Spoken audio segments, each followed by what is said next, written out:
A Grande Guerra Patriótica. Já passaram quase 70 anos desde o seu início. Em breve, nossos filhos e netos saberão desta guerra só graças aos livros e filmes. Os soldados desta guerra que sobreviveram hoje têm mais de 80 anos. Enquanto passam anos e dias, cada vez mais se vão para sempre. Cada vez mais longe é a guerra. Cada vez menos verdade sabemos. As recordações dos últimos soldados e testemunhas sobreviventes a esta guerra na série Minha Grande Guerra Patriótica.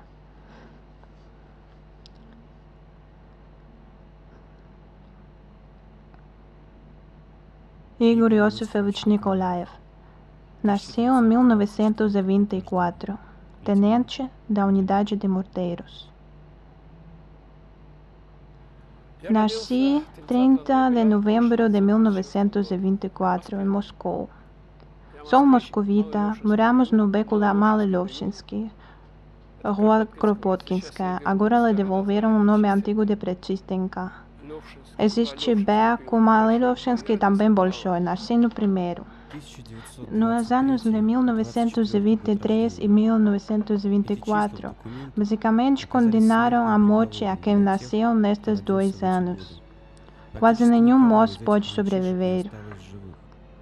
Os recrutaram ao frente no princípio e no meio da guerra, os anos mais difíceis. Meninos sem experiência que acabaram de graduar-se da escola se encontraram nas batalhas mais sangrentas daquela guerra. Poucos sobreviveram. E Igor Nikolaev está entre eles. No dia de 22 de junho, estávamos a recolher os lírios do vale com o meu amigo Vovka.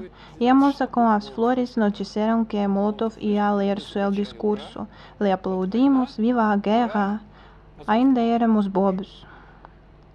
Sabem, é um paradoxo. A época era militarizada, mas ninguém sabia o que era a guerra. Por exemplo, vai uma manifestação pela rua. Era o 1º de maio, dia da Revolução, e vão as mulheres obreiras de uma fábrica de seda e cantam com alegria: vamos, comandante, adiante com metralhadoras e uma bateria para que seja mais divertido. Veja, foi assim. Não foi porque estivesse de moda. Simplesmente estava por todas as partes. Ao final aprendi a usar o fuzil em uma aula, mas só na guerra aprendi que estes fuzis matavam pessoas. Segundo Igor Nikolaev, naqueles dias ninguém questionava o poder do Exército Vermelho. Em todos os filmes que aprendiam de memória, nossas tropas valentes sempre derrotavam ao inimigo e o expulsavam das nossas terras. O personagem predileto de Igor Nikolaev foi Nikolai Kryuchkov, tanquista, um herói audaz.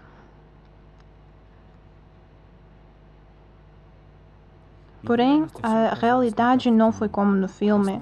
O Exército Vermelho começou com as derrotas.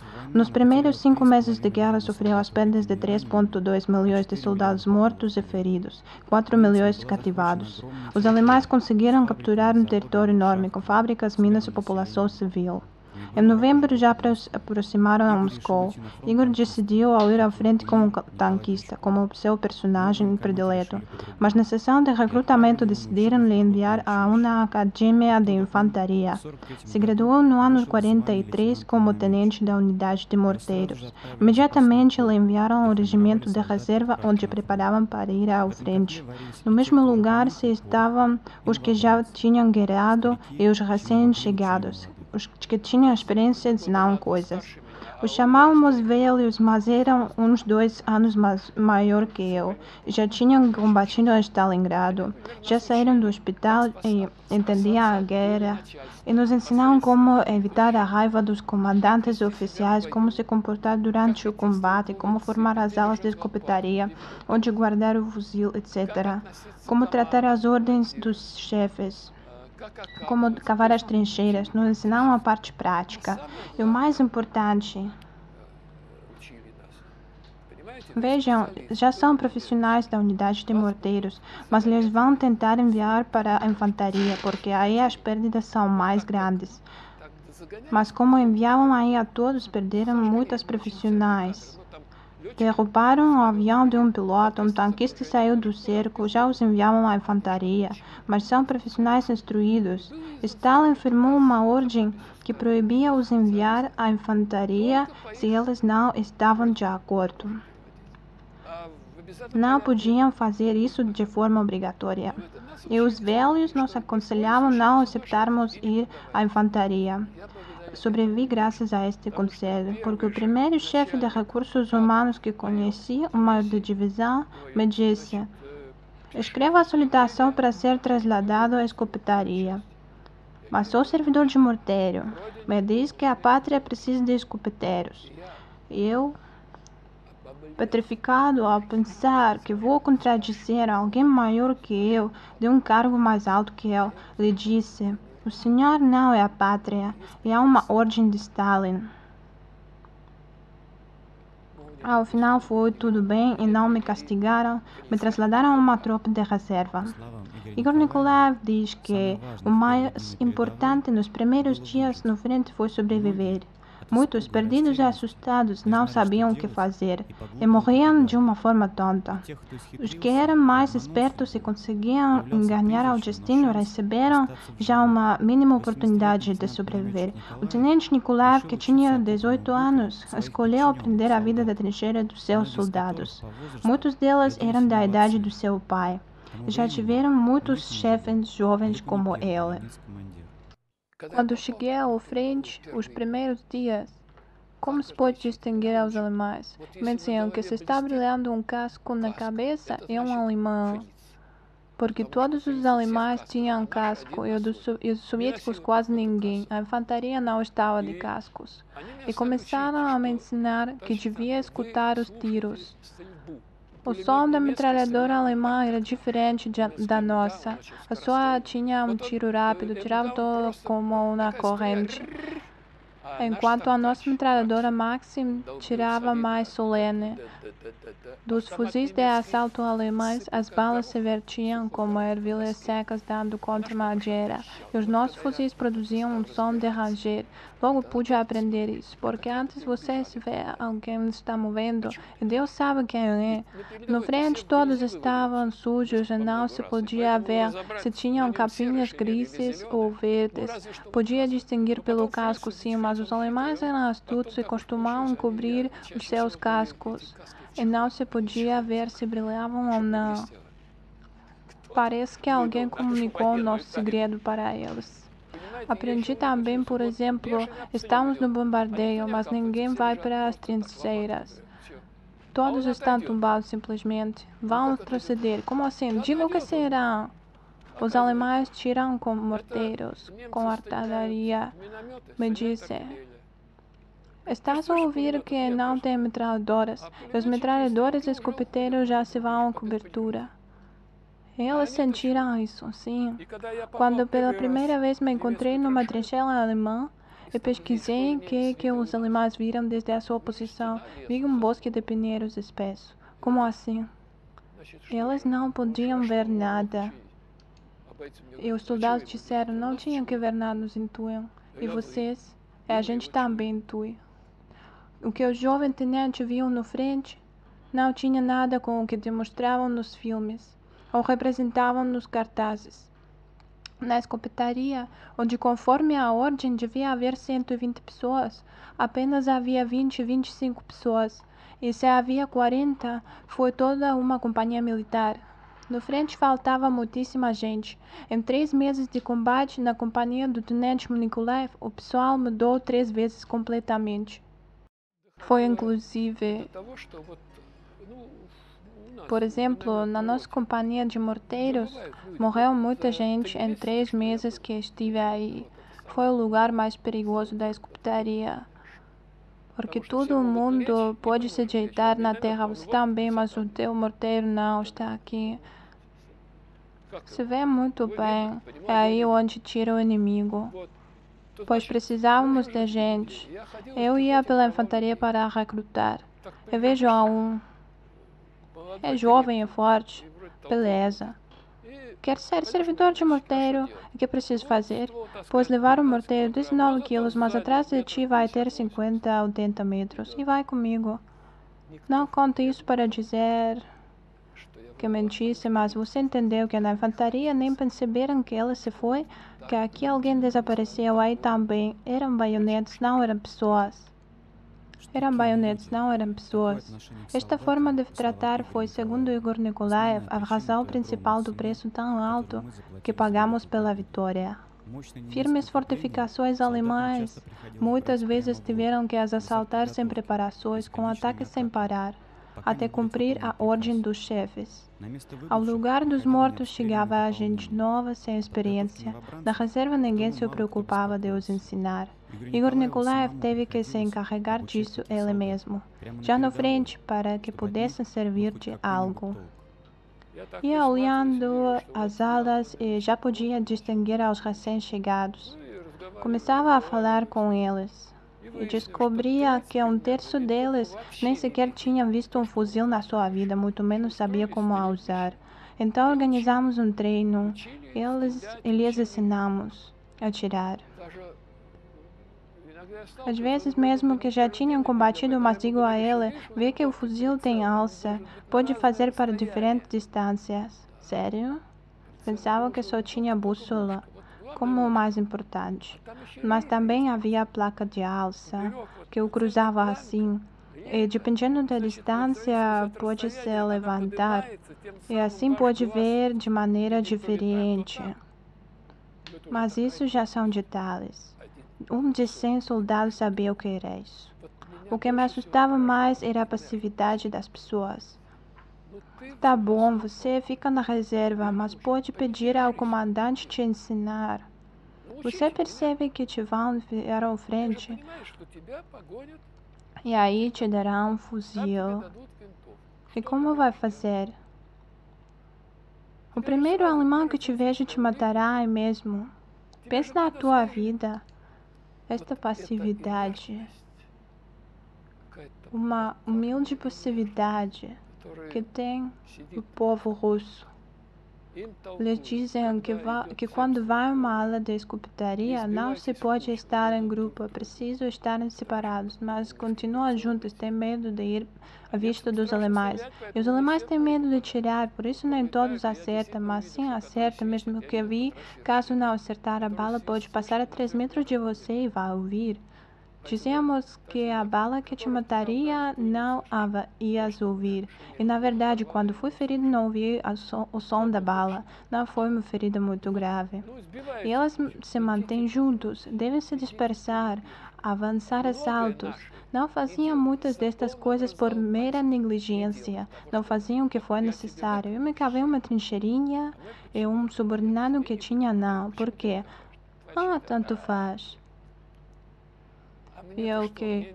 Não precisava tanto ele sobreviver, mas eram necessárias 3 pessoas para cada morteiro, porque o morteiro descomposto tinha 3 partes.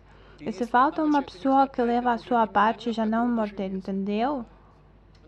Todos os recém-chegados tinham cascos, mas pronto os cascos desapareciam, as baionetas igual, as tiravam. Porque a baioneta é muito perigosa. Para eles mesmos, as trincheiras eram estreitas e a baioneta é uma agulha de quase meio metro. São 47 centímetros, acho. E quando vai na coluna também é perigoso, entendeu? Na multidão é perigoso. Qualquer coisa pode acontecer. Me lembro de que na academia, quando sonaram as alarmas, corremos a pegar as espingardas com baionetes, mas nos gritaram, deixa, deixa, deixa, porque o chefe viu que nós podíamos matar com as baionetes. Assim que não havia baionetes. Por isso, quando vêm as crônicas, é cascos na cabeça, fuzis com baionetes e uma careta antigás ao lado, isto é uma propaganda. Segundo a opinião de Igor Nikolaev, não temos uma crônica verdadeira daquela guerra. 90% da crônica que vemos nos filmes e documentários foi rodado para propaganda. E não se trata só da roupa e da vida dos soldados, mas também das batalhas. Por exemplo, quando quase não há uma crônica verdadeira do triste ano 1941. Aos cinegrafistas do frente lhes proibia rodar como se retiravam as nossas tropas e fugia a população civil. Por isso, sobre as batalhas, como tudo foi na verdade e como eram os nossos soldados, só podemos saber pela crônica capturada dos alemães. Após a guerra, Igor Nikolaev conseguiu falar com um dos cinegrafistas do frente e ele contou em que condições duras tiveram que trabalhar. Bebimos com ele e lhe perguntei por que rodaram esta merda e me contou a sua história. Diz: em 1942 me graduei como cinegrafista e me enviaram ao frente. Pois entende, o primeiro dia rodei, tumbado numa trincheira, levantando a câmera sobre a minha cabeça, rodava qualquer coisa. Mas em breve aprendi como fazer isso, deixei o meu método. O mais importante no frente é a intuição, entende? Intuir o perigo. Eu mesmo na vida civil. Numa porta pode entrar, em outra não, porque eu sei lá, mas não se pode. Eu mesmo é no frente. Se já tem esse instinto, se você sobreviveu no primeiro dia aí, graças ao destino, graças aos seus miolos, graças a não te levantar cada vez que te mandavam. E assim foi com este cinegrafista. Aprendeu tudo e começou a rodar. Enviou seu material ao equipo que estava na retaguarda, a distância de uns 50 ou 100 quilômetros. E seu chefe lhe escreve: o que me enviou? Uma explosão?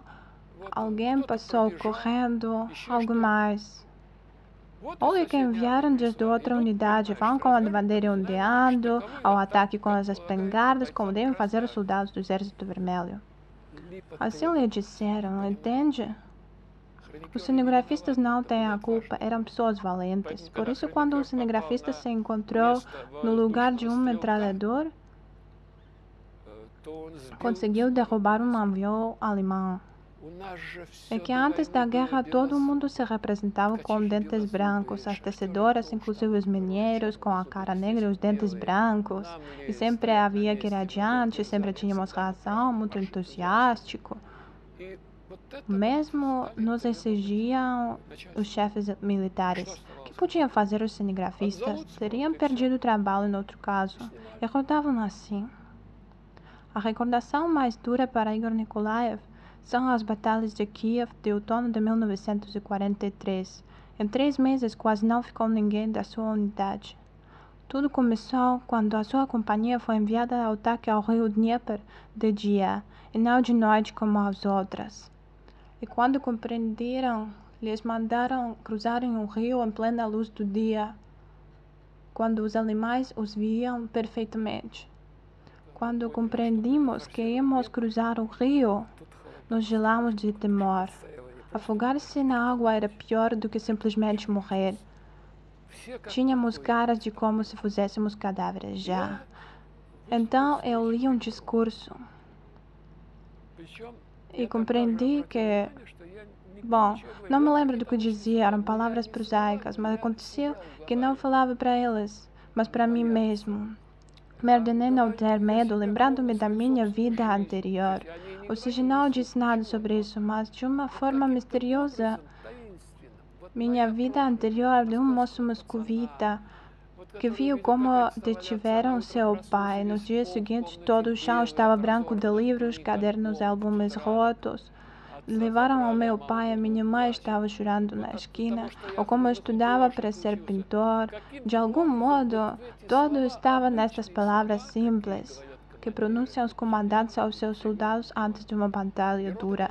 E os soldados não escutavam minhas palavras, que não lhes importavam muito, mas escutavam esta confissão de um menino jovem antes deste batizado no rio Dnieper. Não sei se me entende.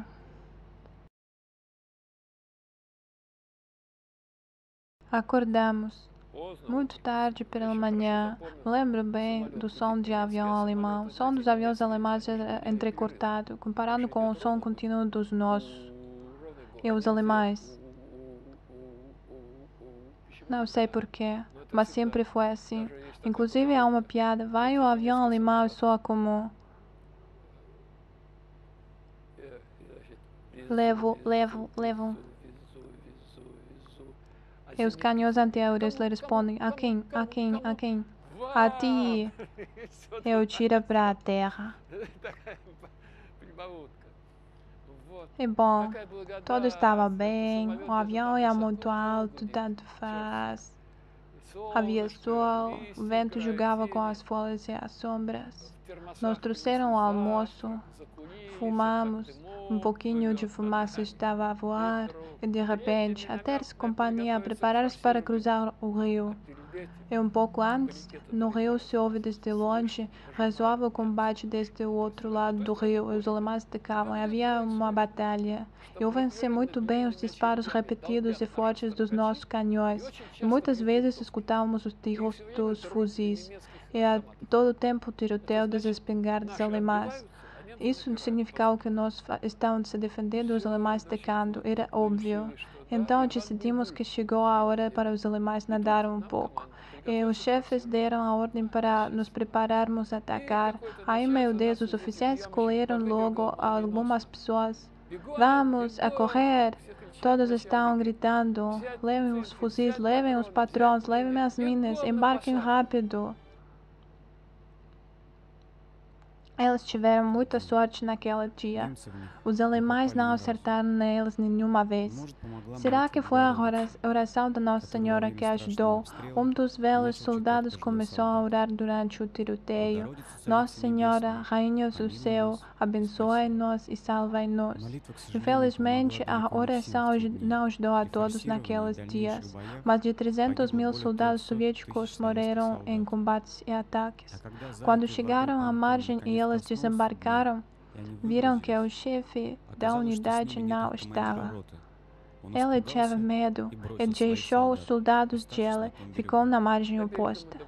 Nós chegamos na margem, batemos nela, não tínhamos que adiantar nada em um segundo, só a gente pegou tudo, correu e vi montes de feridos, aqueles que atacaram de noite. Pareceu-me que tinha mais de 100, claro que tinha menos. Eles nos esperavam, encontraram e mostraram, correndo muito rápido, onde colocar os morteiros. Então nós vimos que nosso chefe também não estava.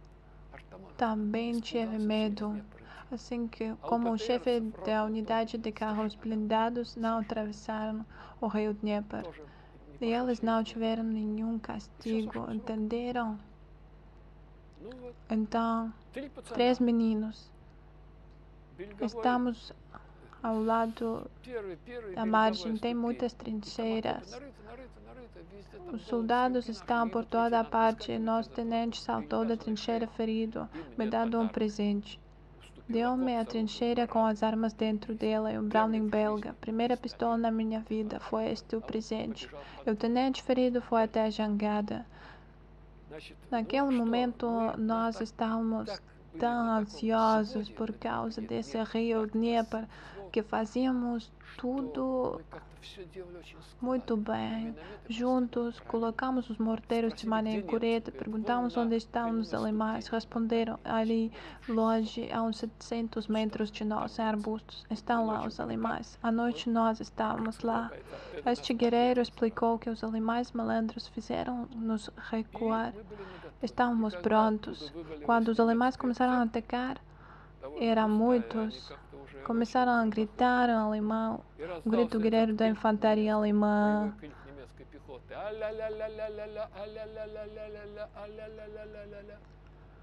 Nós disparamos de 9 morteiros, a 5 minos cada um, 45 minos a 1 minuto e meio aproximadamente. Acertamos bem nos alemães e ninguém sobreviveu, só ficaram cadáveres. Nesse momento, a nossa infantaria desatou a correr para frente. Nós ouvimos o som dos fuzis longe, para além dos arbustos. Corremos atrás deles. E isso foi a primeira e a última vez que vi uma batalha assim de sangrenta. Isso foi terrível. Uma mina como as nossas quase não deixava traço. Os soldados diziam que era como um gato, arranhava. Os estilhaços iam com uma rapidez incrível a todos os lados de uns 60 metros, matando tudo o que era vivo. Encontrando uma colina, claro que deixava um traço, mas lá só havia areia, muito plano, e lá nos fizemos todos disparos de 45 minutos. Isso foi nosso maior marco. Menino de 18 anos, sem chefes que os abandonaram. Elas conseguiam realizar a tarefa exigida e ocuparam o terreno. Batalhas horríveis não paravam mais alguns dias. Os alemães não paravam de atacar, tentando afogar os russos no rio. Na nossa margem só enviavam munições, pensando que as baionetas não precisavam de comer, deviam arranjar isso sozinhos. Os soldados arranjavam, procuravam peixes mortos pelas explosões e comiam crus. Tinha muito peixe depois dos tiroteios. O que me alegra mais de tudo é o mingau de soldado. Ele é dado aos soldados nos dias de festa, porque só tínhamos caldeiras para a sopa, entendem? Caldeiras redondas. Os alemães tinham caldeiras rasas com tampa. As tampas se fechavam, tinham um tipo de puxador, e as tampas se usavam para comer pratos principais. Os alemães tinham colheres que no mesmo tempo eram garfos. Era só virar. Nós só tínhamos colheres e caldeiras redondas. Nos davam de comer não importante, sopa, legumes. Diziam ao redor água no centro, nada. Davam de comer pouco. Quando atacávamos, comíamos melhor, pelo menos um pouco, o que era pior no princípio. Sobretudo, no ano 43, bolachas secas a tempo tudo. Davam-nos vodka depois das batalhas. Depois entendi que os chefes não eram idiotas. Se elas tivessem dado toda a vodka antes da batalha, um soldado tivesse bebido e tivesse sido morto, teriam gasto vodka para ele, enquanto os chefes queriam beber mais. Outra coisa, depois de beber, soldados podiam adormecer sob uma árvore, quem sabe? Geralmente, não sei, pode ser que em alguns regimentos davam a vodka antes da batalha, mas no nosso sempre depois. Sempre tínhamos um pouco de vodka a mais, entenderam? Segundo Igor Nikolaev, ele se acostumou a tudo nessa guerra. As mortes, que já não chocavam este jovem moço, que já eram coisa do dia a dia. As perdas absurdas e sem sentido, a alimentação ruim e mesmo a ausência dela. E de repente a coisa pior apareceu em outra parte. Quando ele já era um tenente experiente, foi aturdido pela rendição de cativeiros. Ao norte de Kiev, aconteceu que nós estávamos nos arbustos. Antes disso houve um pânico, perdemos muitas pessoas, nos escondemos. Quando eu espiei dos arbustos cedo pela manhã, vi uma motoniveladora, perto, 200 metros ou mesmo 100. E lá na direção do rio e na direção do sol, 3 animais estavam andando, com fuzis, vestidos de verde, fuzis marrons claros. E pensei que estavam andando como se fosse um filme. Apareceram algumas pessoas vestidas de cinza com mãos levantadas. Me provocou o horror o fato que elas não queriam fugir, nem atacar, nem se esconder. Elas se rendiam. Eram umas 6 pessoas. Os 3 alemães andaram ao lado delas, sem dar nenhuma atenção. Meu maior medo era ser capturado. Um oficial, um soviético. Não era possível, não tinha nada mais horroroso. Outra coisa, se fosse acidentalmente, se estivesse ferido, doente, perdido, Tá, mas ver uma pessoa se render, nem pensava que era possível no ano 43, no final do mês de outubro, para mim era apavorante. É a minha lembrança mais horrorosa desta guerra.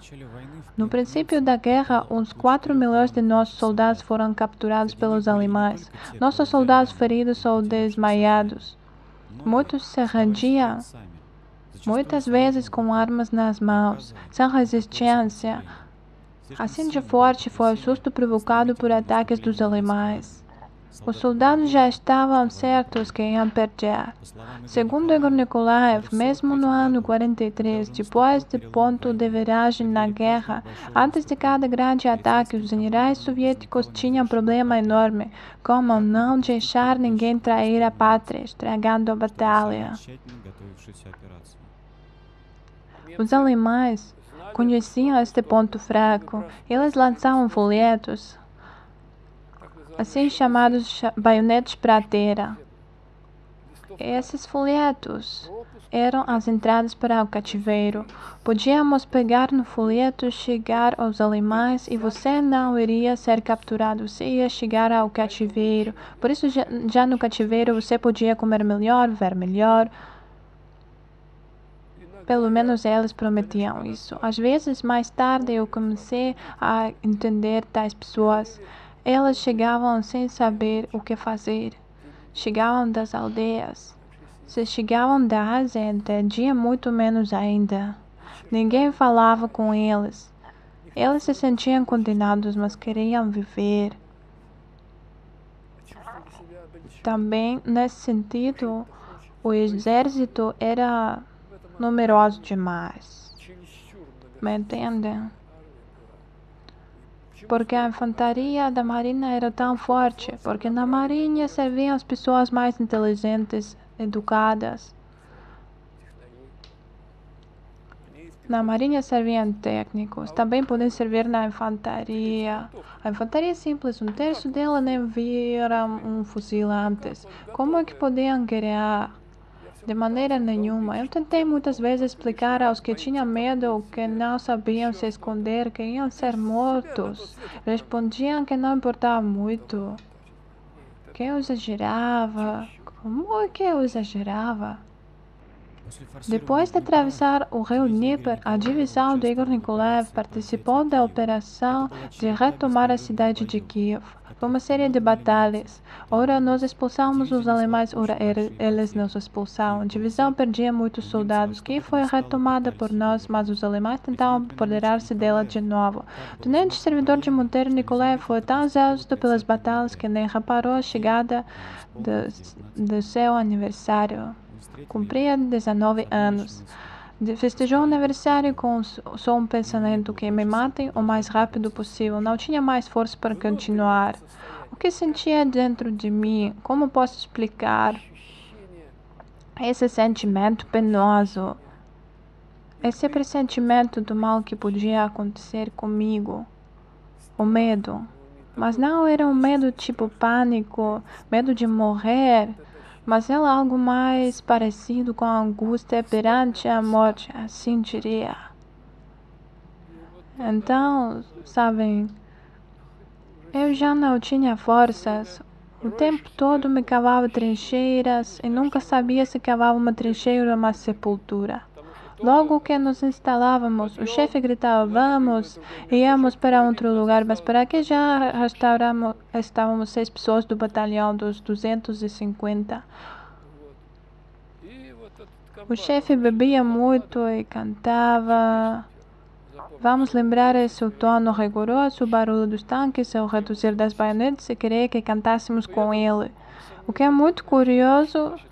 Eu era pintor. Eu uma vez estava sentado antes de um pinheiro, deixei a nossa base, abandonei tudo, não queria fazer nada. Lá estava um incêndio, estava em fogo. À noite é preciso olhar de baixo. Com os céus no fundo se vê muito bem. O céu é mais claro que as árvores e que as casas. Eu estava sentado com uma pistola na mão. Eu prestei atenção em quão bonita está a pistola com o incêndio no fundo. entende? Sou pintor. Era tão difícil que nem entendia que é o 30 de novembro, meu aniversário. Tínhamos todos piolos. Estávamos sujos, famintos. De manhã fui despertado pelo som de tiroteio. Espreitei e vi um tanque alemão a uns 50 metros, disparando na direção da floresta. Eu arrastei de 4 para trás do pinheiro e vomitei do susto vivido. Esse foi o dia 30 de novembro. Eu pensava que, ao final de contas, é melhor ser morto. E, de repente, foi uma ordem para todos voltarem para a retaguarda, inclusive eu devia continuar para frente. Então entendi que não podia aguentar mais batalhões e morteiros. Vou chegar a uma outra subdivisão e vou dizer que sou atirador de morteiro do regimento. Eu sei lidar com morteiro, não podia aguentar mais o batalhão de infantaria. Isso salvou a vida de Igor Nikolaev. Ele sobreviveu. Os batalhões de morteiros vão com a infantaria até o campo de batalha. Estão a 50 metros do inimigo, sendo o alvo perfeito para as armas dele. Não se pode servir nessas divisões por muito tempo e sobreviver. Os soldados morriam ou iam para os hospitais. O tenente Nikolaev já foi ferido 2 vezes. Os morteiros do regimento eram mais potentes que os do batalhão. Cada um pesava 500 quilos e que estavam a 1 quilômetro ao inimigo. Estar lá para os soldados exaustos significava ter uma chance para sobreviver. E aconteceu assim mesmo. Com a bateria de morteiros do regimento, Igor Nikolaev foi até Berlim. Depois da vitória, a subdivisão dele foi enviada para ficar numa aldeia alemã. Passou um mês. Tinha muitas alemãs viúvas. Aquela terra era dos camponeses. Nossos soldados eram camponeses também. Eu não poderia acreditar meus próprios olhos. Se não tivesse visto, nunca acreditaria. Quando nós nos preparamos para voltar à pátria, nós voltamos da Alemanha à pátria a pé. 2 meses e meio, através de toda a Alemanha, Polônia. E os soldados começaram a cantar: "Adeus, cidades e casas, o caminho nos convida." Eu vi que tinham algumas alemãs chorando, porque já gostaram dos nossos homens, já acostumaram-se deles, já amaram eles. Isso foi a coisa mais comovente, sem nenhum trabalho político, sem nada. Simplesmente a guerra acabou. Acabou a guerra.